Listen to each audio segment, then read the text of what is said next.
Lindsay Tapp.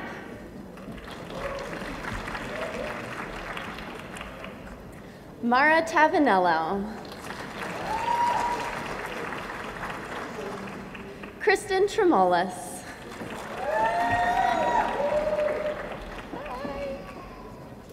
Siska Waduri.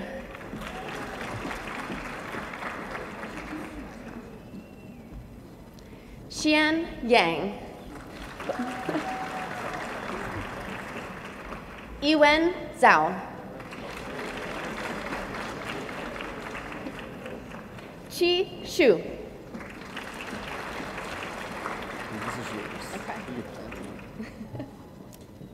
Samantha Crum.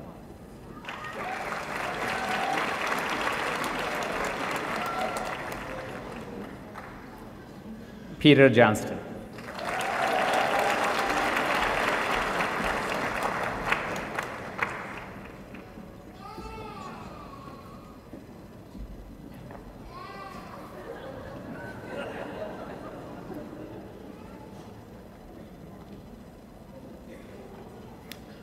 Please join me in a round of applause for our 2015 MHRM program graduates.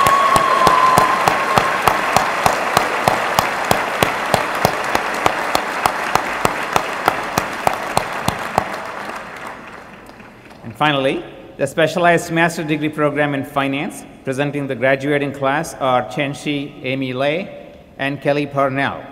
Amy and Kelly, please present the SMF 2015 graduating class.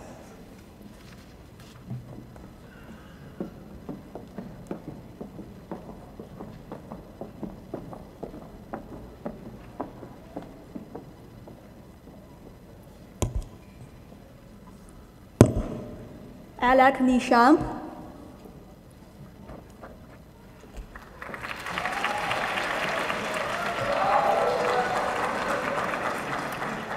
Ford Allen. An Ziwei. Ryan Bennett. Cai Qiujun. Yusuf Sakir, 曹根源，陈川宁，陈嘉丽，陈俊运 ，Wednesday Crow， Keith Holland Jr.黄子健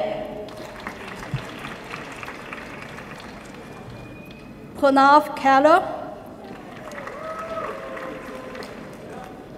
Shipash Kaja 李嘉欣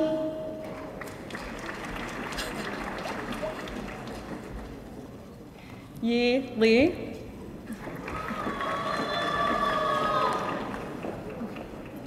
Dong Yue Lin, Sung Han Lin,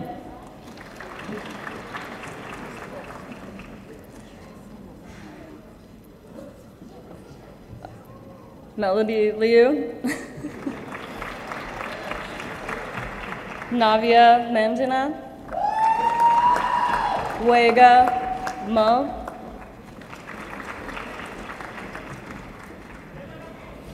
Buxi Ni,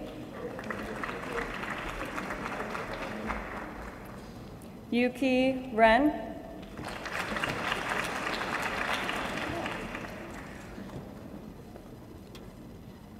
Corey Sanders,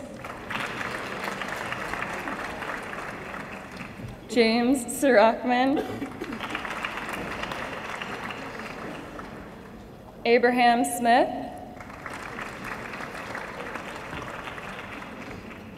Zhao Sun,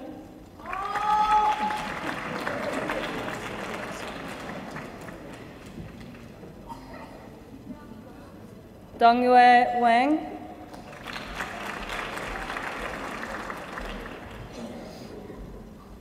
Apurv Yadav,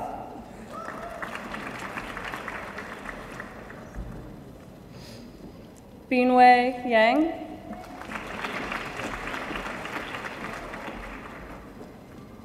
Simeng Yu,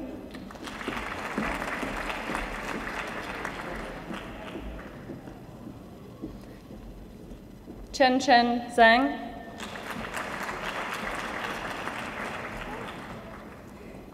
Ying Zhang, and Ning Zhu.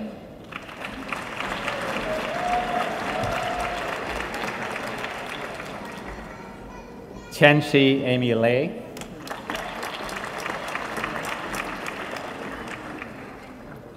Kelly Parnell.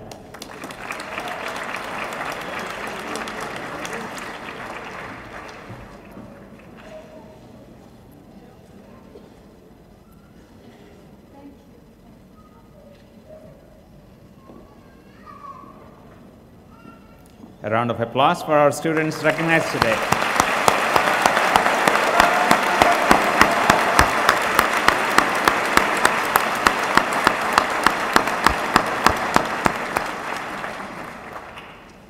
The students have put together a 5-minute video montage describing their experiences here at Fisher the last 2 years. I don't think we have ever had a chance to edit it, so we'll see what they have put together for us. Thank you.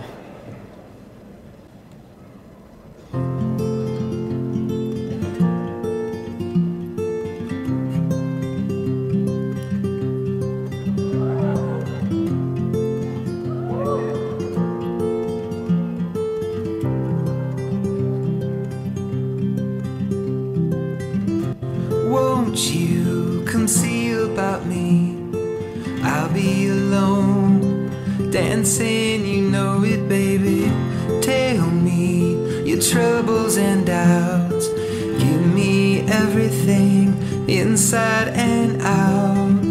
Love strange, surreal in the dark. Think of the tender things that we were working on. Slow change may pull us apart. When the light gets into your heart, baby, don't you forget about me.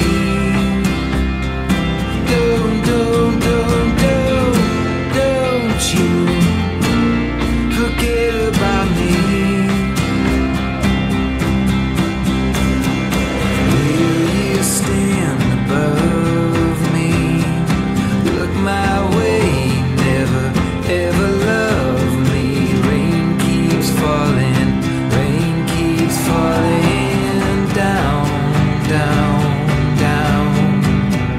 Will you recognize me?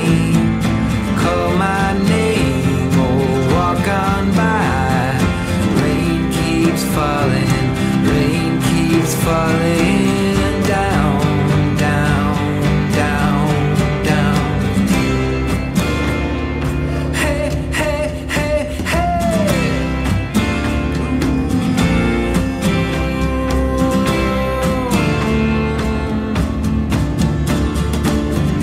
Don't you try to pretend it's my feeling will win in the end. I won't harm you or touch your defenses. Vanity, insecurity. Don't you forget about me. I'll be alone, dancing, you know it, baby. Going to take you apart. I'll put us back together at heart, baby. Don't you forget about me. Don't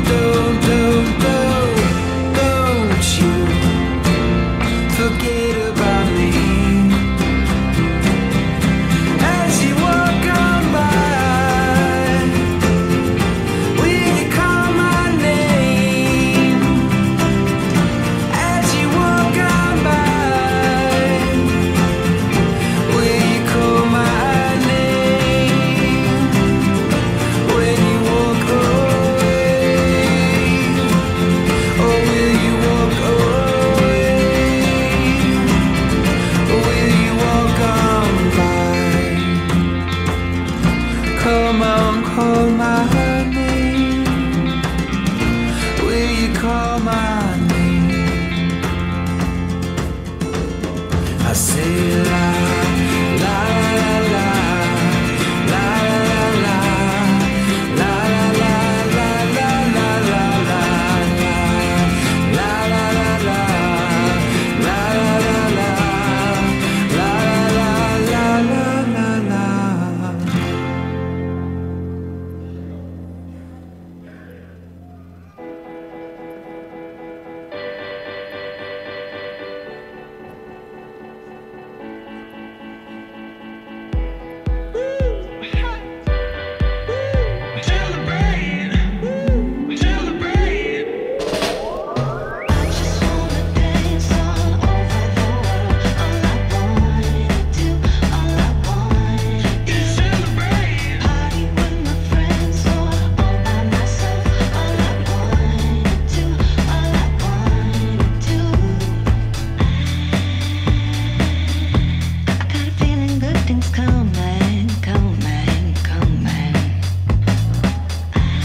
Thank you very much, all the students, for putting that together. And if this is what you guys are doing when professors are not looking at you, then, Mark, I must admit that this generation is a lot mellower than what we were. Friends and families, please join us at the reception outside the tent for light refreshments after this event is over today. Students, you will recess directly outside for your class photo. All the guests will remain seated as the faculty and graduates recess out of the building and to meet them outside of Mershon. And just wanted to tell you that when I was graduating, I had a lot of people tell me a lot of things, but actually a student who was 1 year my junior gave me a small slip of paper, and it said, "The world is a camera, keep smiling." I think that was an interesting thing to think about. I thought that was what I would like to tell you as you graduate today. Keep smiling, because life would be great for you. You are Fisher graduates. You are Fisher for us. Thank you very much for joining us. Please join us in singing Carmen, Ohio now.